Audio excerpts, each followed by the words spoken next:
no oxigenada ni oxigenada, o sea, no lo hay. Cianótica cuando hay combinación de sangre oxigenada y no oxigenada. Entonces, vamos a empezar hablando de cuáles son las causas por las que un niño puede nacer con cardiopatías. Buenas tardes. Mi pregunta es, ¿se me escucha? Sí, ¿Está el doctora, delegado, buenas por favor? tardes. ¿Cómo estás? ¿Está el delegado? Buenas tardes, doctora. ¿Sí se la escucha? Ya. Cualquier cosa me avisas.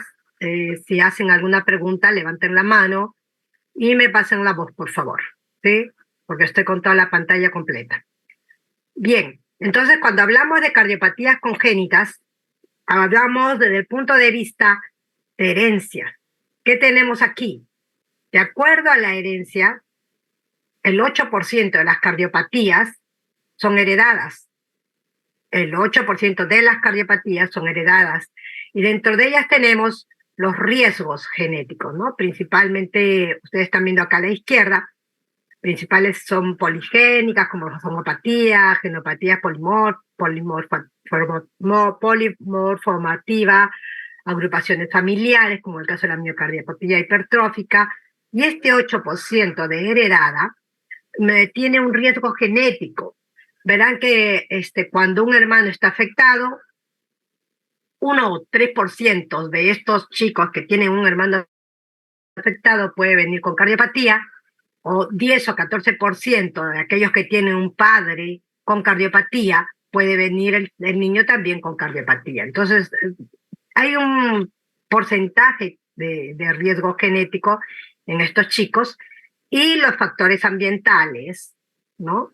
Factores ambientales, el 2%, recuerden que las infecciones como la rubiola, el citomegalovirus, el toxoplasma, todos ellos me pueden traer, venir complicados con un problema cardiológico. Y también los tóxicos. Recuerden que cuando nosotros durante la gestación la paciente toma alguna medicación, toma algún fármaco o se droga o fuma, pueden traer problemas cardiológicos también, así que hay que tener mucho cuidado.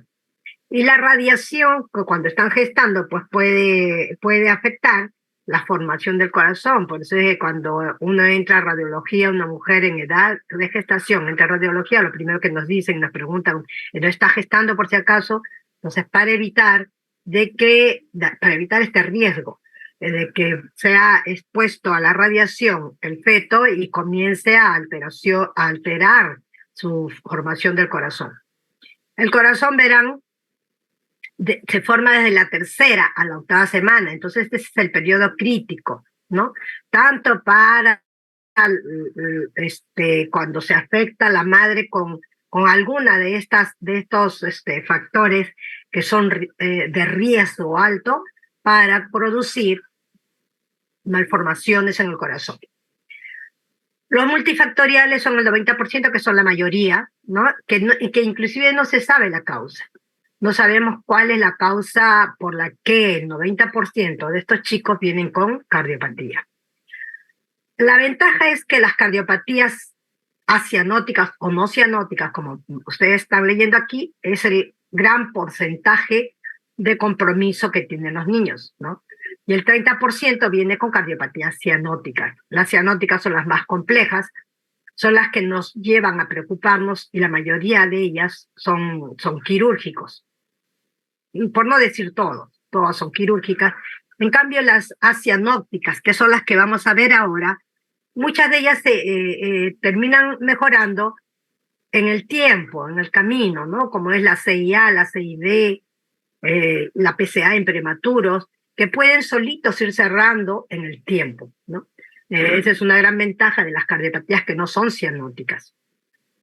Entonces, de aquí, de estas cardiopatías que están viendo ustedes aquí en esta tablita y con el porcentaje de presentación, porque CIB es el más frecuente, el 28%, nosotros vamos a ver algunas cardiopatías de aquí. Por supuesto que no la vamos a ver todo, pero intentemos ver lo que podamos en su mayoría para que puedan ustedes tener un conocimiento general de lo que es una cardiopatía y poder derivarlos en el caso de fuera necesario, si es que ustedes detectan un paciente con estos problemas. Estas cardiopatías ya ustedes las han visto cuando han estudiado en medicina interna el capítulo de cardiología, ¿eh? Así que lo que yo voy a intentar hacer es hacerles recordar cómo es cada una de estas cardiopatías y cómo es la fisiopatología de esto y cómo reconocerlo, ¿no? El 8%, el 8 por mil de recién nacidos vivos pueden tener una cardiopatía. Algunos dicen van entre el 8 y el 10 por mil nacidos vivos. Entonces, por ahí va el porcentaje, ¿no? De las que vamos a ver está acá la CID, el PCA, la comunicación interauricular. Vamos a ver si podemos, si llegamos con el tiempo, porque el tiempo es corto, a la estenosis pulmonar, que es importante verlo, y la otra, la coartación de aorta, si ojalá pudiéramos verlo, porque son patologías que ustedes pueden detectar cuando el niño está pequeño, ya sean pediatras o no sean pediatras, pueden detectarlo y poderlo enviar a hacer la especialidad, hacia la especialidad para que sea evaluada. Entonces, esas son las cardiopatías acionóticas que nosotros vamos a ver. Y como al comienzo yo decía, nosotros recuerden, ¿se acuerdan de las presiones? Creo que acá hay una imagen, no. De las presiones, que las presiones del lado izquierdo son más, son más fuertes que las presiones, son mayores que las presiones del lado derecho. Entonces, en una cardiopatía acianótica, prima la presión del lado izquierdo, de tal manera que chantea de izquierda a derecha, no produciendo ningún problema de cianosis, ¿no? Porque vuelve a recircular por el pulmón. Cuando chantea de izquierda a derecha, vuelve a recircular por el pulmón.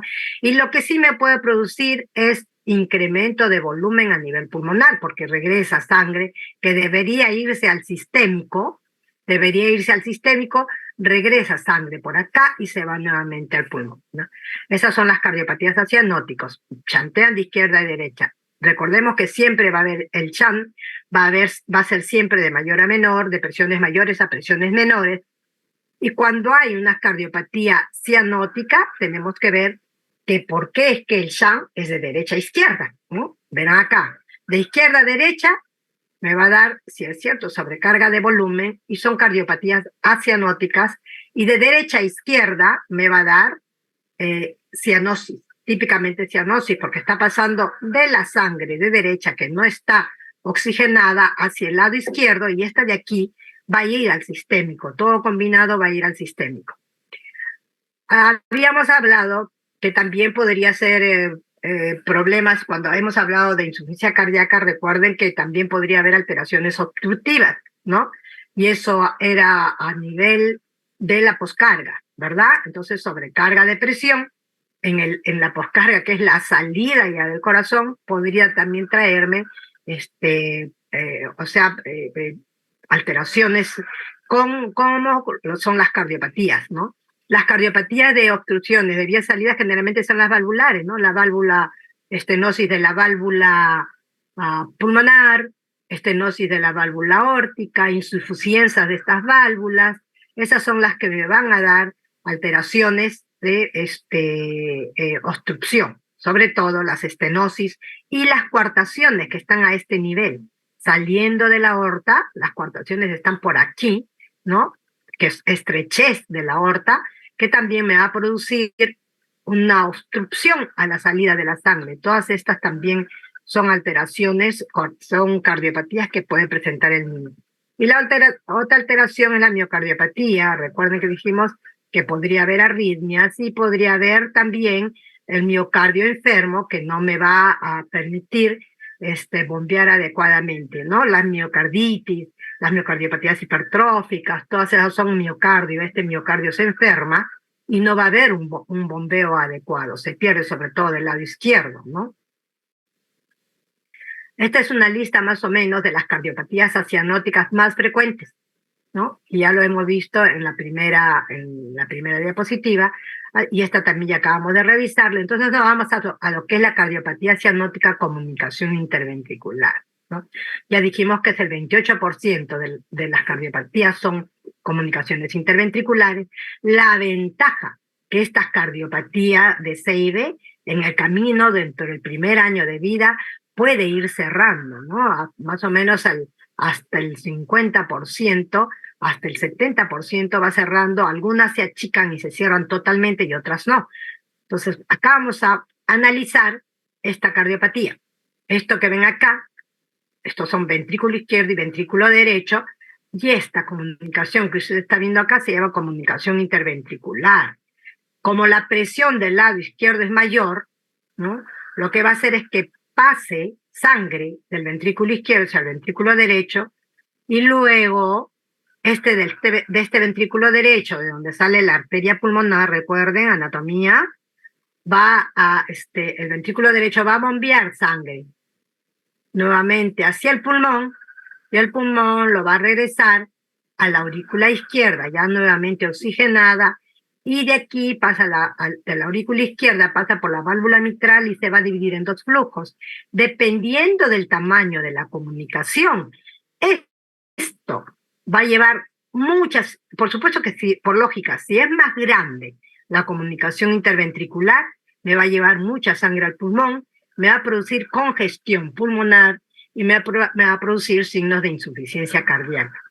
Si la comunicación interventricular es pequeñita, lo lógico es que va a pasar poca sangre, y no va, a veces, o no va a tener síntomas, o solo se va a detectar un soplo y va a ser enviado porque el pediatra escuchó un ruido ahí que no es normal dentro de lo que es los ruidos cardíacos, ¿no?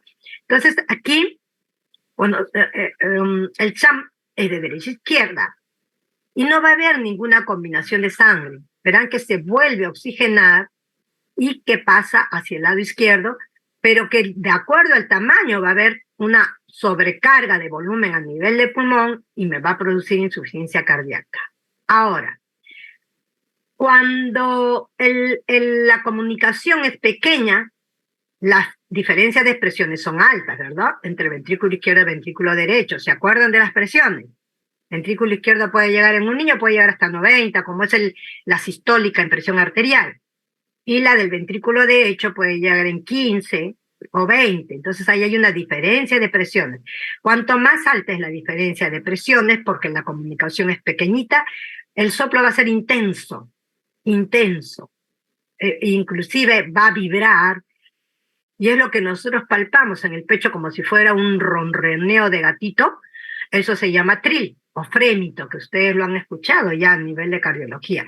Entonces, acá nosotros vamos a ver que va a pasar la sangre de ventrículo izquierdo cuando la comunicación es pequeña con una gran resistencia, ¿no? No voy a tener signos clínicos, para nada voy a tener signos clínicos de ICC, y hablamos que es pequeña cuando es menor de medio centímetro, ¿no? Menor de medio centímetro la comunicación, o de 5 milímetros la comunicación es pequeña. Mayor de 5 milímetros la comunicación es grande, y al ser grande, lo que va a ocurrir es que pasa el flujo, ya no hay resistencia para el pase. Entonces, pasa el flujo fluidamente y mi soplo inclusive va a ser bien bajo. A veces voy a decir, no, pero este soplo está bien bajo, sin embargo, esta niña está con insuficiencia cardíaca. Esa contradicción me dice que hay una comunicación interventricular grande que me va a producir esa congestión a nivel pulmonar. Ahora, ¿se acuerdan quiénes producen el primer ruido? Delgado André, Delgado André, Delgado André, falta. Castro Marroquín, Félix, Castro Marroquín, Félix. Yo solo voy a hacer 3 llamadas y de ahí les pongo falta, si ustedes no activan su micro, ¿eh? Bernal María, Bernal María, Bernal María, creo que estoy llamando con tanta mala suerte a todos los que están en falta. Arucuán Aruanca Melisa. Sí, doctora, buenas Aruanca tardes. Melisa. Hola, Melisa. Melisa, ¿te acuerdas quiénes producen el primer ruido? El cierre de las válvulas auriculoventriculares. Exacto. ¿Y cuáles son las válvulas auriculoventriculares?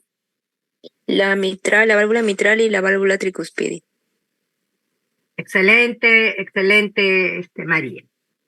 Voy a ver, Álvarez Fabricio. Sí, doctora. Álvarez Fabricio. Hola, Fabricio. ¿Quién produce el segundo ruido? El cierre de las válvulas aórtico-pulmonares, doctora. Aórtico pulmonares, aórtico pulmonar, ¿no? Es cierto. Entonces acá está bien, Fabricio. Aquí nosotros vamos a ver que qué ocurre cuando hay más volumen acá y pasa mayor volumen a nivel pulmonar. Cuando pasa mayor volumen a nivel pulmonar, la presión de esta arteria pulmonar se va a incrementar de tal manera que el cierre va a ser intenso, porque pasa mucho volumen y va a cerrar con intensidad. Entonces, cuando hay insuficiencia, cuando hay una comunicación interventricular grande, cuando hay signos de insuficiencia cardíaca, porque se congestiona el pulmón, lo que voy a tener es el segundo ruido incrementado. Es como tirar la puerta con gran presión porque la presión se va a incrementar aquí, a nivel de la arteria pulmonar. Se incrementa y cierra con gran fuerza la válvula pulmonar, que sumada a la aorta se va a intensificar, ¿no? Entonces tenemos así la hipertensión pulmonar secundaria a una insuficiencia cardíaca por comunicación interventricular grande. Entonces, segundo ruido incrementado, soplo bajo, signos de insuficiencia cardíaca. ¿Y dónde aparece y cómo es que sé que es un soplo del CID? Por su característica. El soplo va a ser aspirativo, medio rudo. Si es un soplo bajo de con insuficiencia cardíaca, la característica es bien aspirativo, ¿no? Es como si nosotros aspiráramos el aire, ¿no? Entonces hay un soplo aspirativo y dependiendo del tamaño de la comunicación, si la comunicación es pequeñita y hay diferencia de presiones, aquí el soplo va a ser intenso. Soplo va a ser intenso porque hay resistencia para el pase y hay un raspado intenso, ¿no? En cambio, si la comunicación interventricular es grande, el soplo va a ser bajo, porque no hay resistencia, pasa fácilmente, lleva bastante volumen fácilmente al otro lado, ¿no? Entonces, el soplo característico del CIB es aspirativo o rudo, y como el flujo va a pasar en esta posición de izquierda a derecha, decimos que a la hora que nosotros lo ocultamos en barra. Ocultamos en el cuarto espacio intercostal izquierdo y tú en barra hacia el lado derecho. Yo lo busco en barra a la misma altura hacia el lado derecho, ¿no? Digamos así. Miren, acá este hombre que digamos que estoy en el cuarto espacio, escucho el soplo acá y en barra la irradiación, ¿no? El soplo es así, en barra. Entonces, las comunicaciones interventriculares menores de 5 milímetros tienden a cerrar durante el primer año de vida. Y nosotros a veces esperamos hasta los 8 años. Si está cerrando y vemos que está cerrando, no hay signos de insuficiencia cardíaca, no hay ningún problema, hasta los 8 años esperamos a que termine de cerrar y ver de qué tamaño queda. Si queda chiquitito no se hace nada, ¿no? Pero si queda más o menos considerable, 4 milímetros, 5 milímetros, sí debemos cerrarlo. Si no cerró de 5 milímetros, debemos cerrarlo. Las comunicaciones grandes, si me producen insuficiencia cardíaca, debo tratarlo como insuficiencia cardíaca. Ya hemos visto cómo se trata la insuficiencia cardíaca. Se trata la insuficiencia cardíaca, esperamos que el niño crezca un poco más, y si es que esta insuficiencia cardíaca no la podemos manejar, este niño es quirúrgico. Se va y le ponen el parche aquí y se acabó el problema, ¿no? Ahora ya también en estos chicos en el que no hay signos de insuficiencia cardíaca y aguantan hasta los 7, 8 años, el cierre se puede hacer por un dispositivo a través de la pierna. Entra el dispositivo acá y es como un paraguas. De un lado se abre el paraguas, se jala del otro lado, se abre el otro paraguas y y clampa los dos, cierra el hueco por ambos lados y se saca el catéter y ya está. No todas las CIB van a una cirugía de corazón abierto. Ahora ya se puede cerrar por cateterismo y eso se llama cateterismo intervencionista, ¿no? Entonces, cuando ya nosotros hablamos, ya saben lo que es una CIB, entonces hay las CIB se presentan a diferente nivel del septum. En el septum perimembranoso tenemos los CIB tipo perimembranoso, el septum perimembranoso es la parte de arriba del septum. Esta parte es el septum muscular. Los septum perimembranoso hay pues CIB perimembranoso, el que está debajo de las válvulas, o sea, el que está aquí, el que está bien pegada a las válvulas, se llama subvalvulares o tipo canal AB, ¿no? Y el que está debajo de la pulmonar, por supuesto que se va a llamar subpulmonar, y si se encuentra por debajo de la aorta, subaórtico. Y estas de aquí abajito, los huequitos que ven ustedes acá son los musculares, que antes se llamaban de Royer, y que estos de aquí cierran espontáneamente, cierran fácilmente, así que esto no nos preocupa. Nos preocupan estas de aquí, que son un poquito más difíciles de cerrar. Y hay que ver que en el tiempo, si cierra o no cierra. Este tipo canal no va a cerrar nunca, porque está debajo de las válvulas. No hay cómo cierre, ¿no? Entonces, definitivamente, y también este tipo canal, si es quirúrgico, porque no le puedo poner el amplace, pues porque agarro las válvulas, ¿no? Si yo pongo un amplace aquí a la apertura de la válvula, la agarro y la sujeto, o de repente le hago un pliegue y daño la válvula. Así que estas que están bien pegadas aquí a las válvulas que son tipo canal, no van esos van a cirugía, 100% cirugía. ¿Qué más? Ya hablamos de la clasificación, yo ya le he explicado todo el resto arriba. ¿Qué ocurre cuando el niño nace? Cuando el niño nace, recuerden que el niño les dijeron en neonatología, por sí solo tiene hipertensión pulmonar, ¿no? Y algunas mamás dicen, a mí no me dijeron que tenía soplo. Lógico. ¿Por qué? Porque esta hipertensión pulmonar hace que la presión del ventrículo derecho sea alta también y no va a permitir el shunt. Así el huequito chiquito, con mayor razón, no va a permitir el shunt y no pueden, de repente la primera semana no van a escuchar soplo. La segunda semana, cuando la presión pulmonar empiece a bajar, entonces de ahí van a sentir el soplo, ¿no? Entonces, si yo tengo esta característica, yo digo, señora, no le voy a decir, pues, señora, el médico cardiólogo que la vio al comienzo o el pediatra que la vio no escuchó soplo porque está sordo. Definitivamente no. Es por esta presión pulmonar alta me impide el pase de izquierda a derecha. Baja la presión pulmonar y empieza a pasar el flujo. Eso va a ocurrir con todas las cardiopatías acionóticas, tanto como el PCA, el CIB, el CIA, que vamos a ver más adelante, ¿no? Entonces, eso es lo que quiere decir esta tabla. La resistencia vascular pulmonar disminuye en el niño después de las semanas y a los 15 días con mayor razón, incrementando el shunt de izquierda a derecha y encuentro el soplo que normalmente se va a escuchar de ahí para adelante y la que describimos en la clínica, ¿no? Este es un ecocardiograma cortado, acá está la punta, acá está la base, acá está el ventrículo izquierdo, acá está el septum, acá está el ventrículo derecho, acá está la aorta y la aurícula izquierda, la válvula aórtica y la válvula mitral. Miren cómo de izquierda a derecha se ve este flujo a través de la comunicación interventricular. Así es como se ve una comunicación interventricular en la ecocardiografía. Esta es una imagen ecocardiográfica, ¿no? Entonces vemos el flujo de izquierda a derecha. ¿Y por qué sabemos que es de izquierda a derecha? Porque todo flujo que llegue a este punto de acá se va a ver rojo. Y todo flujo que se aleje de este punto se va a ver azul. Entonces, cuando yo vea que va de derecha a izquierda, lo voy a ver en azul. Y digo, uy, está llantando de derecha a izquierda.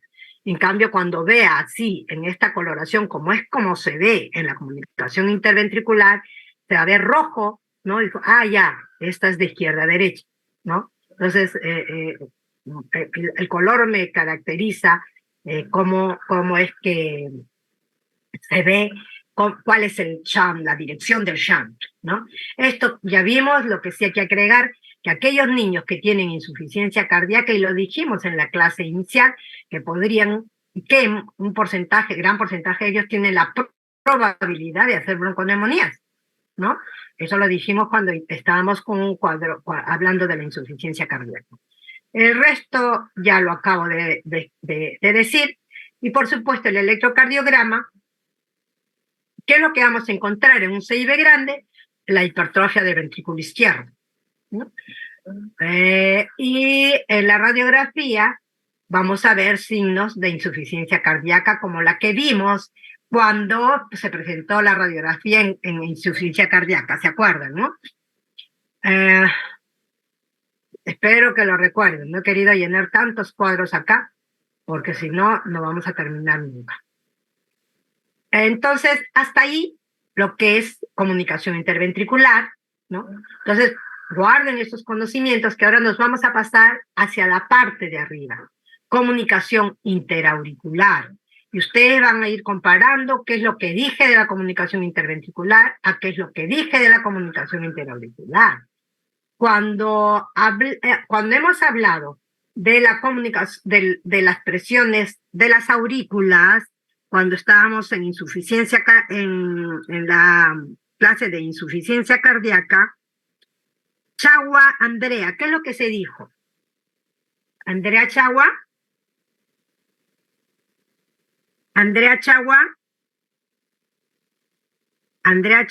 uy, otro faltón. Flores Vanina. Doctora. Hola, Vanina. ¿Te acuerdas que dijimos cómo eran las presiones en las aurículas? ¿Estuviste en la clase de ICC? Bueno. No estuviste, ¿verdad? Vanina.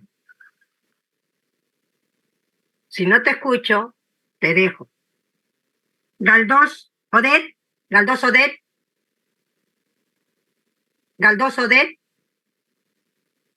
Ya fue. Estoy agarrando a todos los que no están. Espinosa Allison.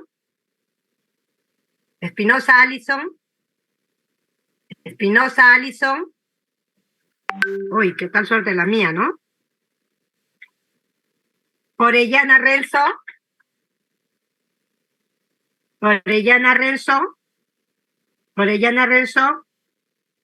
Ortiz Valeria. Orellana Renzo. Sí, doctor. ¿Qué dijimos con respecto a las presiones de las aurículas? ¿Estuviste en la clase anterior? Sí, doctora. ¿Qué dijimos cuando hablamos de las presiones de las aurículas? ¿No se entendió?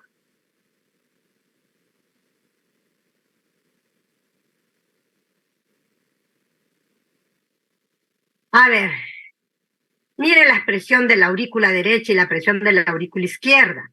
Esta imagen me habla de presiones, doctores, y ustedes parece que no han entendido. Y yo antes de ayer, a la hora que terminé la clase, dije alguna pregunta y nadie hizo ninguna pregunta.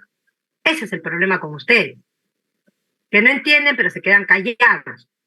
Y esto no es que ustedes tengan que aprender memorísticamente nada, porque la idea es que sepan que las presiones de la aurícula izquierda y la aurícula derecha son muy parecidas, a diferencia de las presiones del ventrículo izquierdo y ventrículo derecho, ¿no? Entonces, si son muy parecidas, ¿qué es lo que voy a tener en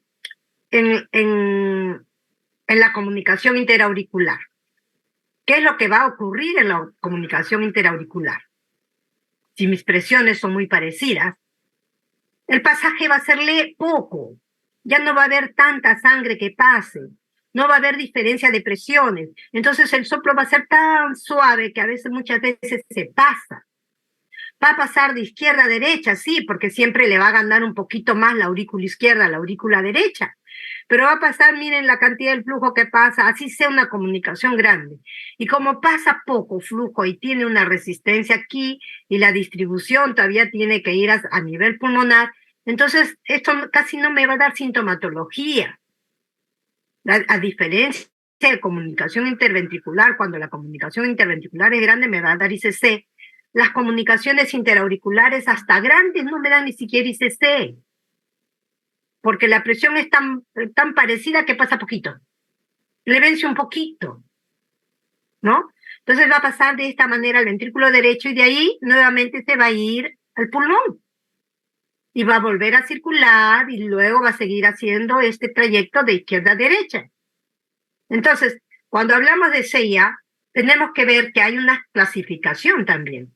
Hay una clasificación, las comunicaciones interauriculares que aparecen al lado de las venas cavas se llaman tipo senos venosos. La que está en el medio del septum se llama comunicación de efectos comunicación interauricular medial o comunicación hacia abajo, la comunicación tipo canal, al igual que la comunicación interventricular, esta comunicación tipo canal está bien pegada a las válvulas, ¿no? Y es la que no me va a permitir hacerla, cerrarla por cateterismo. Esta de acá, ostium secundum, se denomina ostium secundum, o medial, esta de acá, sí se va a poder cerrar, porque el amplaster, es como un paraguas, se va a poder agarrar. Pero estas de acá no, pues. La senovenoso y la comunicación interauricular, que está bien abajo, tipo canal, que es la que tienen los niños Down, ¿no? No, eso es quirúrgico. Esto por acá, por ningún momento, de ninguna manera, uno le va a poner pues un paragüita para cerrarlo. No, jamás, ¿no? Eso ya va a parches, ¿no? Entonces, cuando hablamos de la comunicación interauricular, la mayoría, ya dijimos, son asintomáticos. Como hay un incremento de flujo aquí, recuerden que las válvulas auriculoventriculares, como dijo su compañera, la tricúspide y la mitral se cierran por segundos de diferencia. Como va a haber una sobrecarga, aquí esta valvulita se va a cerrar un poco más tardía, de la misma manera, las ventrículo-arteriales, que son la aorta y la pulmonar, se van a cerrar, o sea, con una ligera separación, y lo que me va a dar es un segundo ruido desdoblado que es típico de la comunicación interauricular. O sea, soplo muy suave, casi no audible, un segundo ruido desdoblado, me habla de una comunicación interauricular. El soplo, como está a nivel de aurícula, diga,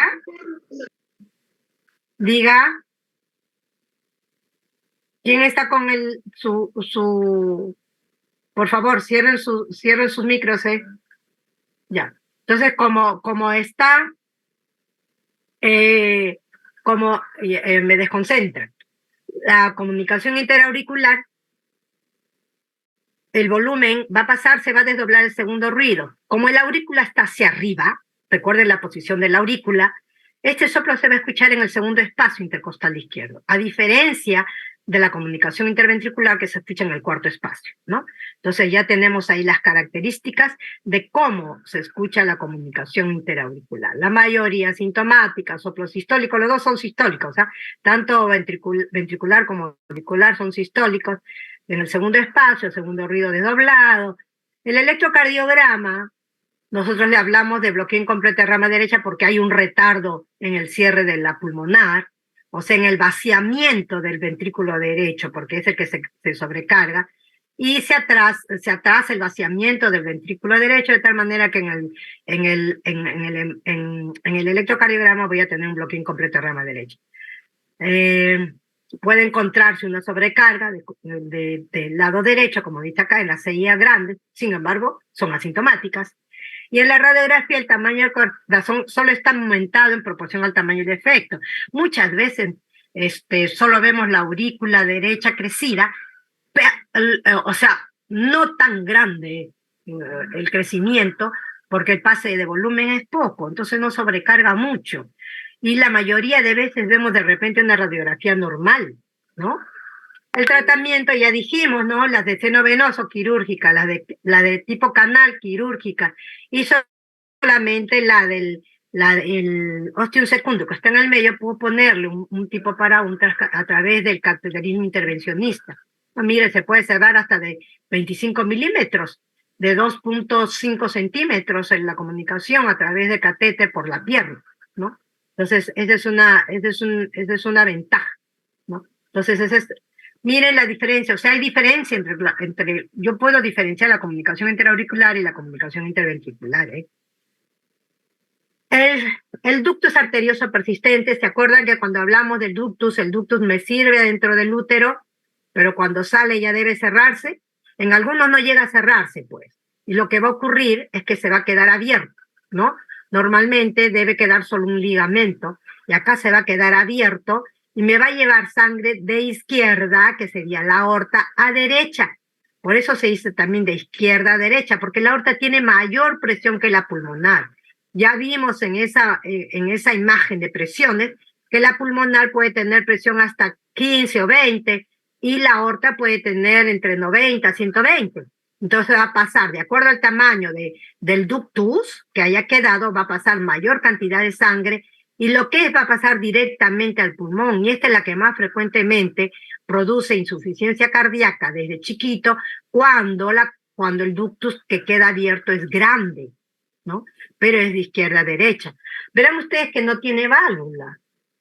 Entonces va a pasar tanto la presión sistólica como la presión diastólica de la aorta son mayores que la presión sistólica y la presión diastólica de la pulmonar. Entonces va a pasar en los dos tiempos. Siempre le va a ganar la aorta. Sístole, diástole, sístole, diástole, sístole, diástole, y me va a dar un soplo denominado continuo o en maquinaria, ¿no? Porque va a pasar en ambos tiempos, no tiene válvula que lo frene, entonces pasa, pasa, pasa, pasa cuando contrae el corazón y pasa cuando llena el corazón y retrocede un poco la sangre y pasa por acá. Entonces está tanto en sístole y en diástole va a pasar la sangre y ese es el soplo que me va a dar, ¿no? Soplo de soplo en maquinaria o soplo continuo, ¿no? Y se va a producir en el segundo espacio intercostal izquierdo y a nivel de la región subclavicular izquierda, porque por ahí estamos, la clavícula está por aquí, la aorta viene por aquí, las clavículas están aquí, entonces por ahí voy a escuchar la región, el soplo del ductus arterioso. Cuanto más grande el ductus, lo lógico, pues que encharque el pulmón directamente, miren cómo pasa a los pulmones, a las ramas pulmonares, directamente encharque el pulmón y me va a dar insuficiencia cardíaca, ¿no? Y ya saben ustedes cómo se debe tratar la insuficiencia cardíaca.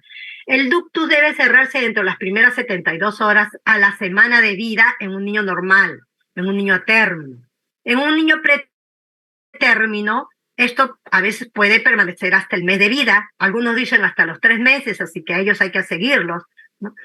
En la altura, este ducto puede cerrar, puede mantenerse abierto, igual que la comunicación interauricular. Persisten abiertos en altura, en el Puno, en las partes altas de nuestro país. Estos ductos y las comunicaciones interauriculares permanecen abiertas, pueden permanecer abiertas. ¿Por qué? Porque hay baja concentración de oxígeno. El oxígeno hace que este ducto cierre. Entonces, recuerden lo que acabo de decir, el oxígeno hace que este ductus cierre. Entonces, cuando hagamos cardiopatías congénitas cianóticas dependientes de ductus, no nos va a convenir ponerle oxígeno, porque voy a cerrarle el ductus y voy a tener problemas después, ¿no? Entonces, la idea en cardiopatías acianóticas es que este ductus debe cerrar, tiene un tiempo de cierre. Si no cerró, persistió, o si no cerró, persistió y está en insuficiencia cardíaca, se trata la insuficiencia cardíaca. Si no cerró, persistió, y no hay insuficiencia cardíaca, esperamos a que sea más grande para ponerle un amplacer, un amplacer que es como un resortito que se pone de un extremo a otro y eso cierra el ductus, ya es por cateterismo. Todos los ductus ya se cierran, al 90% de los ductus ya se cierran por cateterismo, y lo ponen acá. No amplacer, sino es como un resorte, ¿no? Que lo enganchan de un lado, jalan y lo enganchan del otro, y eso permite el cierre del ductus sin tener que entrar a cirugía. Solo los ductos muy grandes en las que no hay medida de estos dispositivos, porque cuando es muy grande se va a pasar de un lado a otro, no se va a enganchar, entonces eso es quirúrgico, ¿no? Siempre vamos a ver que como pasa mayor sangre a nivel pulmonar, lo que va a crecerse es la aurícula izquierda, porque es la que va a recibir todo el volumen que vuelve a circular por acá, ¿no? Todo el volumen que entra en la pulmonar vuelve a circular por la aurícula izquierda, se va a la aorta y vuelve a regresar nuevamente por acá, entonces congestiona el pulmón y hace crecimiento de la aurícula izquierda, ¿no? Aquí se sobrecarga la aurícula izquierda, es diferente a la comunicación interventricular, ¿no? Entonces, ya vimos aquí, igualito el flujo de izquierda a derecha, ¿no? Y acá está lo que acabamos de decir, de cerrarse en el primer movimiento respiratorio a las 72 horas o a la semana en un día normal. Aquí es lo mismo, ¿no? El soplo es típico, continuo, y ya esto lo acabo de decir en la figura, eso para que ustedes puedan leerla. Y el conducto arterioso pequeño, el electrocardiograma es normal, lógico, no va a cambiar nada. En conductos mayores, lo que voy a tener es un electrocardiograma con crecimiento auricular izquierdo y ventricular izquierdo. Aquí me falta un poco la aurícula izquierda, ¿no? Porque ya recuerden que, pero primordialmente en la radiografía voy a ver aurícula izquierda, ¿no? Ahora, la teleradiografía, la aorta, el ventrículo izquierdo, la aurícula izquierda y la arteria pulmonar están aumentados de tamaño y de tal manera que recuerden la radiografía, creo que la tengo por aquí. Esta es la pulmonar, que se convierte como en un chinchoncito, ¿no? Porque recibe todo el volumen y dilata la pulmonar. Miren cómo está la pulmonar aquí, ¿no? Y hay hiperflujo, miren la cantidad de hiperflujo que hay aquí por la congestión pulmonar. Cuando yo encuentro un arco pulmonar, porque este es el arco pulmonar, ¿se acuerdan cómo eran los arcos en la radiografía? Oh, si pregunto ya me voy a quedar atrancada con ustedes. Acá viene el arco aórtico, miren esta línea, es el arco aórtico, y acá viene el arco pulmonar, ¿no? Y viene el ventrículo izquierdo. Pero el arco pulmonar no tiene que ser tan balonado, tan así protuido, ¿no? Si lo encuentro protuido, yo digo que es un ductus. Yo digo que es un ductus sin dudarlo, ¿no? Y esto es un ductus grande. Para protuir esta zona es un ductus grande. Entonces, ¿qué se hace? Hay que interrumpir acá, hay que cerrarlo. Hay dos tipos, ¿no? Ya lo que les dije, la medicamentosa, en los primeros, si yo lo detecto en las primeras 15 días de vida, porque después de eso ya no actúa, uso ya sea indometacina, ya sea ibuprofeno o ya sea acetaminofén. Ahorita se está usando bastante el acetaminofén porque se ve que cierra, que tiene la facultad de cerrar tanto como la indometacina como el ibuprofeno, y tiene esa capacidad de cerrar en ese nivel, y el acetaminofén tiene menos efectos colaterales. Entonces hay que usar el acetaminofén para cerrar estos ductus en estos chicos en las que después sabemos que como es un poco grande no va a cerrar, ¿no? Hay que dárselo antes de los 15 días de vida para tener el efecto deseado. Después de ellos ya no nos va a dar, no nos va a permitir cerrarlo. Y lo que sí, si es que hay una gran congestión, lo que yo voy a hacer, pues, y hay insuficiencia cardíaca, lo llevo a cirugía, si es muy chiquito y no voy a poder meterle el catéter por la piernita porque los vasitos son pequeños, lo llevo a cirugía y amarran, o sea, ese ducto que ustedes vieron lo amarran como si fuese a ajustar una manguera, hacerle una cintura a la manguera para que no pase más flujo, ¿no? Hay clamps que nos hacen más fácil la vida porque le ponen el clamp y el clamp cierra el ductus, ¿no? En otros lugares donde no tienen clamp lo hacen con amarre, lo amarran doble ligadura, le dan vueltas y lo amarran como cuando queremos amarrar alguna cosa y ajustar lo más posible, ¿no? Para evitar el pase de la sangre. Y lo otro, el dispositivo se llama coil, ¿no? Es como lo que le dije, Acá ya, no en niño, ya estamos cerrando desde los 8 meses ya. Acá cerrábamos antes desde los 18 meses, pero ya están viniendo porque no habían COIs chiquititos, ¿no? Pero ahorita ya existen COI chiquitos. En Estados Unidos los cierran desde pequeñitos, porque ellos tienen unos COI bien chiquititos, unos catéteres bien delgaditos que no hay en nuestro país. Entonces, hasta ahí llegamos y vamos a avanzar un poco con estenosis pulmonar. Esas 3 cardiopatías que ustedes han visto arriba, o sea, lo que acabamos de ver, se denominan cardiopatías de hiperflujo pulmonar. ¿Por qué? Porque llevan mucha sangre al pulmón, a diferencia de la estenosis pulmonar. Estenosis es estrechez de la válvula pulmonar, ¿no? Si mi válvula pulmonar, que está aquí, que sale del ventrículo derecho, está media cerrada, esta compuerta no me va a dejar pasar sangre. Entonces lo que va a haber es bajo flujo a nivel pulmonar. Normalmente mi válvula debe abrirse así, pero cuando está engrosada o cuando no se abre totalmente, puede inclusive dejar solo una pequeña cavidad, ¿no? Cuanto más estrecho, menos sangre a nivel pulmonar. Y es cardiopatía acianótica, porque lo único que va a hacer es disminuir el flujo a nivel pulmonar. Ahí no hay ningún shunt, va a disminuir el flujo a nivel pulmonar. Entonces, ¿y qué ocurre con el ventrículo derecho? Es como cuando ustedes van, y decía yo, al gimnasio y empiezan a levantar pesas. Ustedes tienen que levantar una resistencia, y esa resistencia hace que sus músculos estén hipertrofiados, ¿no? Entonces se ven esos musculazos, esos muchachos con unos musculotes, y cuando dejan de hacer el ejercicio, pum, pum, pum, pum, ese músculo se les va nuevamente a su normalidad. Esto ocurre lo mismo.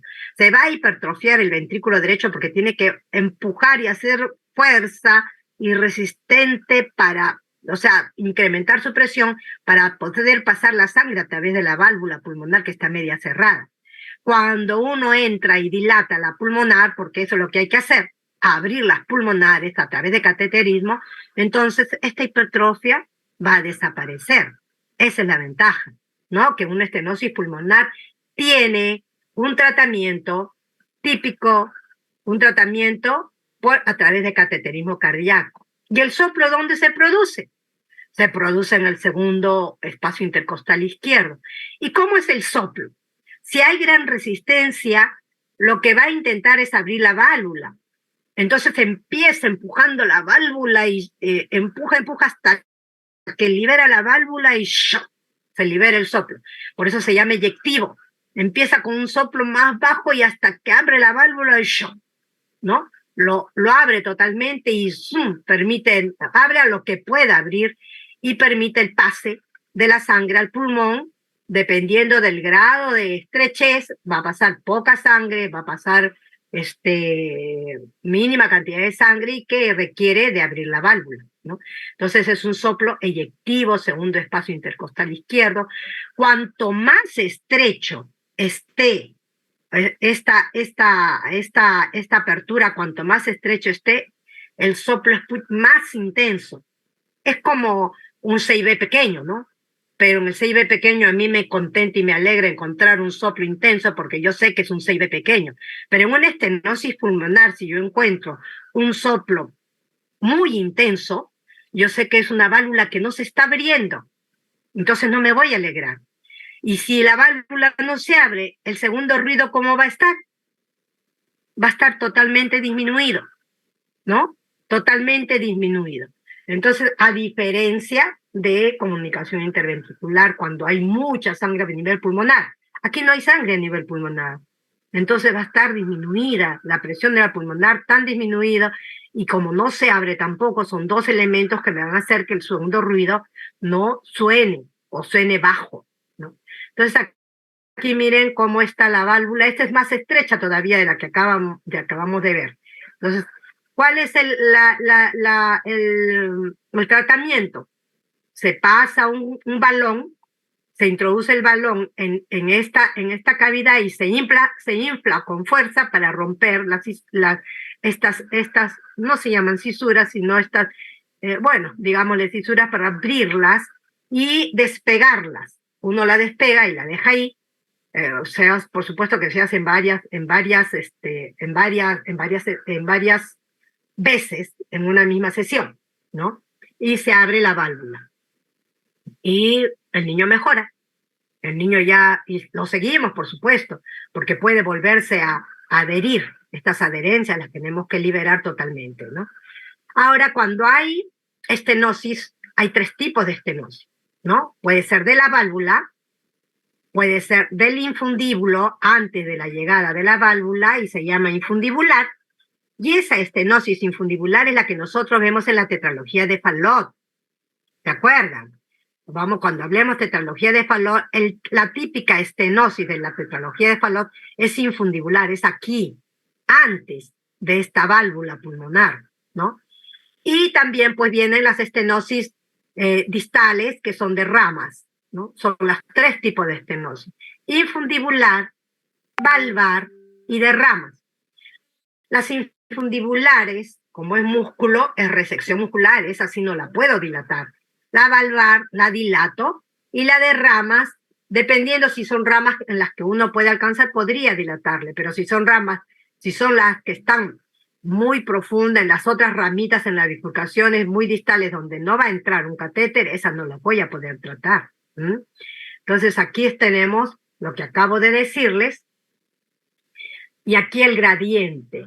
Gradiente es la diferencia de presión entre mi ventrículo derecho y mi pulmonar. Si no pasa sangre a la pulmonar, mi presión va a estar baja. Y si acá hay una gran fuerza, esta presión va a estar alta. Entonces, dependiendo de la diferencia de presiones, yo voy a decir qué grado de estenosis tiene esa válvula. Leve, 25 a 30 milímetros de mercurio, porque se miden por milímetros de mercurio. Moderada, de 31 a 49 milímetros de mercurio. Y severa, de mayor de 50 milímetros de mercurio, ¿no? Entonces, dependiendo de esto, la severa, tengo que entrar a dilatar. La moderada, de repente la miro, pero la severa ya no. Severa ya tengo que entrar a dilatar, o si es infundibular, tengo que entrar a resecar el infundíbulo. Eso es quirúrgico. La leve solo la miro, ¿no? Entonces, definitivamente debemos hacerle siempre seguimiento en estos pacientes, ¿no? Síntomas son asintomáticos. No, pero mi niño no siente nada, doctora, porque usted va a entrar a abrirle la válvula si está bien. Asintomáticos hasta que el ventrículo derecho se haga tan hipertrófico que pierde cavidad. Entonces hay que explicarle a los padres que hay necesidad de entrar para que ese ventrículo derecho no se pierda, ¿no? El soplo, ya dijimos que es eyectivo en el segundo espacio, el segundo ruido doblado y disminuido de intensidad. Y el electrocardiograma, pues si hay ventrículo derecho crecido, porque está hipertrofiado, eso es lo que voy a ver en el electrocardiograma. El ventrículo derecho bien hipertrofiado. Y la teleradiografía y corazón de grandes vasos, casi no voy a ver el crecimiento de las cavidades, pero sí lo que voy a ver el flujo pulmonar disminuido, ¿no? Miro todo el pulmón casi oscuro, ¿no? Donde no veo vasos, y digo, hoy este flujo está disminuido. Entonces, y mi soplo y todo me dice, no, este es una estenosis pulmonar severa, o en las leves no se va a ver ningún cambio. A veces en las moderadas tampoco vemos mucho cambio, vemos en las severas. En las severas vemos cambios, ¿no? La gradiente de presión, la salida, esto es lo que acabamos de ver, se mide a través del cateterismo. El catéter me va a dar el gradiente, porque yo pongo el transductor, la señal, a este nivel, ¿no? Y aquí él mismo me mide las presiones del ventrículo derecho, me mide la izquierda y hace la resta. Y me dice, tiene este gradiente, ¿no? Entonces, el ecocardiograma me va a decir el diagnóstico y el grado de gradiente que tiene, ¿no? Y puedo ver las válvulas, como la estamos viendo aquí, ¿no es cierto? Miren cómo este balón entra a la válvula pulmonar, entra, por supuesto, desinflada, ¿no? Entra y ahí se infla, viene por la pierna, se infla y se abren las válvulas, 2, 3 veces, ¿no? Luego aquí, este es el gradiente que me mide la ecocardiografía. Acá está el transductor, acá está la pulmonar, y me mide el gradiente. Y esta punta de gradiente me dice la diferencia de presión. Miren cómo como antes, en la primera insuflación, cómo se hace, ¿no? Una cintura, y después de 2 o 3 insuflaciones ya consigo abrir, ¿no? Eso es lo que es estenosis pulmonar. Hasta ahí, chicos, ¿alguna pregunta? Terminamos la clase. La próxima vamos a ver las 2 cardiopatías cianóticas y esta coartación de aorta, que también es interesante que lo vean, ¿no? Hemos visto entonces la pulmonar, la estenosis pulmonar, que me lleva poco flujo al pulmón, y las 3 anteriores, CIA, CIB, PCA, que me lleva gran cantidad de flujo al pulmón. ¿Alguna pregunta? Sí, doctora, buenas tardes. Mi pregunta era sobre el PCA cuando se cierra. No entendí muy bien lo del oxígeno. ¿Cierra cuando hay menos oxígeno o cuando hay más? No, cuando hay más oxígeno. Cuando lo sometemos a oxígeno, esto cierra. Recuerden que en la altura la presión de oxígeno es baja. ¿Se acuerdan que en altura la presión de oxígeno es baja? Pues por eso se mantiene el ductus y la comunicación interauricular. Cuando nosotros a veces intentamos, bueno, los neonatólogos en su experiencia intentan cerrar el ductus poniendo oxígeno, pero recuerden que los prematuros se daña el nervio óptico, entonces no hacerlo. A veces intentan, a ver, ¿no? Mételo al oxígeno, a ver, inténtalo cerrar con oxígeno, pero con mayor cantidad de oxígeno yo produzco otras alteraciones en otro lado, así que es mejor agarrar y usar su paracetamol, su ibuprofeno o su indometacina, ¿no? Para cerrar el ductus. Pero la concentración alta de oxígeno cierra ductus. ¿Alguna otra pregunta? ¿Alguna otra pregunta? Sí, Valeria. Sí, doctora, buenas tardes. Tenía una pregunta con respecto al CIA. ¿Es lo mismo decir la comunicación de canal que decir ostium primum? No. Ostium prim, no. Como nombre, comunicación interauricular tipo canal. Porque canal auriculoventricular es otra enfermedad. Tipo canal. El canal auriculoventricular es una enfermedad que tiene este tipo de comunicación. Por eso se le dice tipo canal. Está bien pegada a las válvulas, a la válvula tricúspide y mitral. Por eso se llama tipo canal. Pero el canal auriculoventricular tiene otras alteraciones adicionales, no es simplemente una comunicación. Pero la comunicación puede ser ostium primum, mejor llámenlo ostium primum, pero en otras literaturas le van a encontrar como tipo canal. ¿Sí? ¿Alguna otra pregunta? Está bien. Sí, Luisa. Buenas tardes, doctora. Dime. Disculpe, en el tratamiento Hola. médico que mencionó para ductus arterioso persistente, mencionó algo sobre que uno tenía menos efectos adversos. Entonces, ¿cuál sería como el ideal de usar, la indometacina o el acetaminofén? El acetaminofén tiene menos efectos adversos que la indometacina y que el ibuprofeno. Ahora se está usando acetaminofén. ¿Alguna otra pregunta?